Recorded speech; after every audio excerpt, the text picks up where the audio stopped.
আমাদের উপরে আক্রমণ এটা নতুন না, তবে আমরা হাসিনার ফ্যাসিবাদের পতনের পর এই ধরনের প্রচেষ্টা খুব নতুন করে শুরু হয়েছে।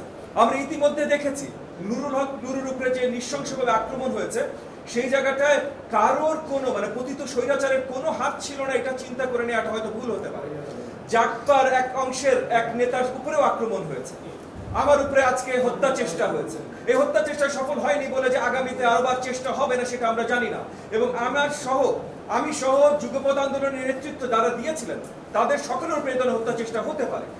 আমার উপরে হয়তো শেখ হাসিনার বা তার দোসরদের রাগ আরো বেশি হতে পারে, কারণ লন্ডনের মাটিতেও তার ভাগ্নির চাকরি আমি খেয়ে দিয়েছি। তাদের বিরুদ্ধে হয়তো অনেক জায়গায় অনেক ধরনের মামলা বা অনেক কিছু আমি সবচেয়ে প্রথম করেছি অন্য সবার আগ থেকে। আর অবভিয়াসলি একদম সামনের দিকে ভূমিকা তো আমরা প্রথম থেকে রেখে যাচ্ছি। আমরা সবসময় তাদের বিরুদ্ধে ছিলাম, তারা যখন সরকারি ক্ষমতায় ছিল তখন আমরা তাদের রোশানলে ছিলাম। আজকে তারা ক্ষমতা থেকে ক্ষমতাচ্যুত হবার পর আইন শৃঙ্খলা বাহিনীর ওই জায়গায় আসতে হবে যেখানে তাদেরকে আইনের আয়তায় আনতে হবে। আজকে এই ছাত্রলীগের কোন নেতা আমি নামও জানি না, ওই তাদের ওই মোস্তফা আল নাফিস, এদেরকে কেন আইনের আয়তায় আনা হচ্ছে না? আমরা বারবার দেখছি, একদিন ধানমন্ডিতে, একদিন বনানীতে, একদিন মিরপুরে ছাত্রলীগ মিছিল করছে। এরা নিষিদ্ধ একটা সংগঠন, তারা কিভাবে মিছিল করে এটার ভিডিও ফুটেজ আছে। এই ভিডিও ফুটেজ ধরে কয়েকজনকে অ্যারেস্ট করা হচ্ছে। এগুলো তাড়াতাড়ি জনগণের সামনে জনসম্মুখে আনতে হবে, কারণ যতক্ষণ পর্যন্ত এই ফ্যাসিবাদের এই দোসরদেরকে আইনি প্রক্রিয়ায় না আনা যাবে, তাদের আইনের আওতায় না আনা যাবে, ততদিন পর্যন্ত আমরা যারা এই ফাঁসিবাদের বিরুদ্ধে আন্দোলন করেছি তারা যেমন সুরক্ষিত না, তেমন দেশের জনগণ সুরক্ষিত না। এবং সামনের নির্বাচন আমরা সুন্দরভাবে করার জায়গায় আসবো না। নির্বাচন সঠিকভাবে হবে, সঠিক সময় হবে, কিন্তু তার জন্য এই প্রচেষ্টাগুলো এখন জোরদার ভাবে শুরু করতে হবে।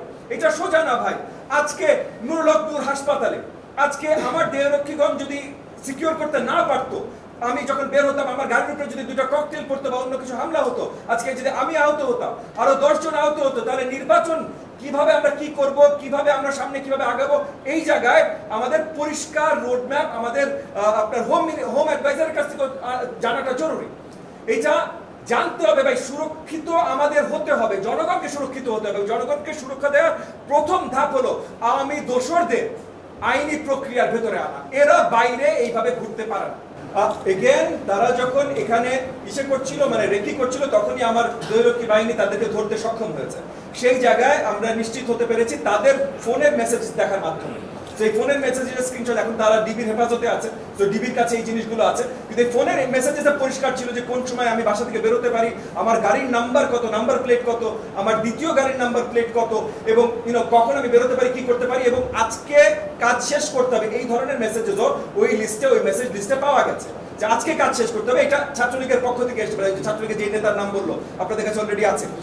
তো এবার জিজ্ঞাসা, ওই মেসেজেসগুলো আমরা পেয়েছি তার ফোন ইস্যু করে, এবং ডিবি তখন এখানে বসে জিজ্ঞাসাবাদ করছে। আর তার ডিবি এখানে পৌঁছানোর আগে আমার দেহরক্ষীরা যখন তাকে জিজ্ঞাসাবাদ করছে তখন সেই পরিষ্কার করেছে, যাকে ধরেছে সেই পরিষ্কার করেছে এই জিনিসগুলো, এবং মেসেজেস তো আমরা দেখেছি পরিষ্কার।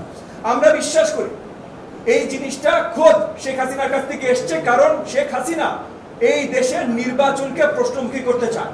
শেখ হাসিনার নির্দেশে আমরা বারবার ভিডিও মেসেজে দেখেছি, শেখ হাসিনা যে বার্তা দিচ্ছে সেসব জায়গায় দেখেছি যে অস্থিতিশীলতা কিভাবে বাড়ানো যায় সেটা শেখ হাসিনা বারবার দিচ্ছে।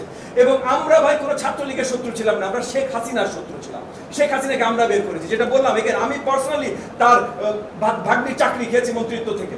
এই জিনিসগুলো থেকে তাদের নিশ্চয়ই ক্ষোভ আছে, এবং তারা সামনে প্রক্রিয়া কিভাবে দেখতে চায় এটাও আমরা বুঝতে পারি। তারা অরাজকতা বাড়াতে চায়। তো যারা জুলাই আন্দোলনের সম্মুখ ভাগে ছিল, যারা ফ্যাসিবাদ বিরোধী আন্দোলনের সম্মুখ ভাগে ছিল, তাদেরকে যদি আক্রমণ করতে পারেন, তাদেরকে যদি আপনি আহত নিহত করতে পারেন, তাহলে আপনি সবচেয়ে শক্তভাবে অরাজকতা বাড়াতে পারেন। সেই প্রচেষ্টা তাদের, সেটা আজকেও পরিষ্কার হয়েছে। এই জায়গায় আমরা আইন শৃঙ্খলা বাহিনী, মাননীয় হোম অ্যাডভাইজার, তাদের প্রপার নজর দেখতে চায় যে এই জিনিসগুলো সঠিকভাবে দেখা হচ্ছে। বিস্ফোরক মেটেরিয়ালস, বিস্ফোরক তারা মারবেন, নিক্ষেপ করবেন, এগুলো মেসেজেসে ছিল।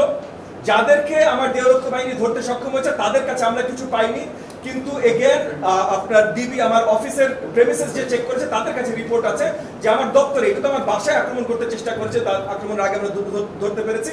ডিবির কাছে রিপোর্ট আছে যে আমার অফিসেও তারা এই ধরনের আক্রমণ চালাতে চেষ্টা করছে, এবং সেখানে তারা হেফাজতে আনতে চেষ্টা করছে। আমরা মনে করি যে পুরোপুরি ভাবে বিচ্ছিন্নভাবে দেখার কোনো সুযোগ নাই। যেই জায়গা থেকে এগেন আপনার ধরে নিতে হবে যে ফ্যাসিবাদ বিরোধী আন্দোলনের সম্মুখ ভাগে কারা ছিল, তাদের উপরে হামলা চেষ্টা, আপনার তাদের কি বলে নাম মার্ডার বা অ্যাসাসিনেশনের চেষ্টা, এগুলো এক জায়গা থেকে আসবে না, এইটা চিন্তা করাটা আসলে সারপ্রাইজিং। তো আমি ধরেই নিচ্ছি যে সবগুলো একই সূত্রে গাঁথা এবং সবগুলোর বটের মূল হলো শেখ হাসিনা। আমরা আশাবাদী সরকার সুনজরে দেখবে এবং নিরাপত্তার ব্যবস্থা আরো সুদৃঢ় করবে, এটা আমরা আশাবাদী।